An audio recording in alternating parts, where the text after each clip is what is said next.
Do you want to be able to use text-to-speech function in CapCut now in 2023? Well, then you have come to the perfect video because in this video, I'm going to show you step by step exactly how to use it.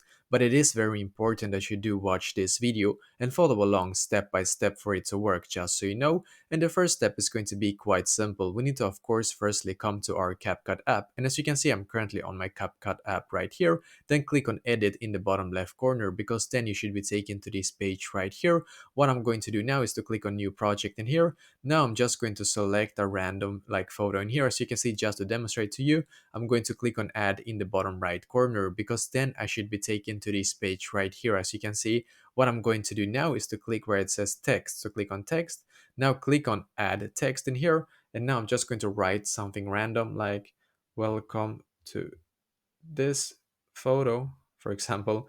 Now I'm just going to write like this. So I'm going to write welcome to this photo. Now, as you can see in the bottom right, like in here, you are able to select text to speech now. So click on text to speech, and you can now also scroll down in here, and you can be like, you can be able to actually select any type of voice that you want to like have on your text to speech. So you can basically just play around with this and select the voice that you want to be able to have.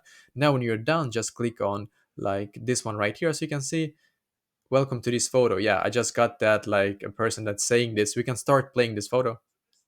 Yeah, as you can see, it does work. So basically, this is exactly how to actually use text-to-speech function in CapCut now in 2023. So let me know in the comments below maybe if you have any questions, and I will try to answer to as many as I can. And also, I wish you the best day.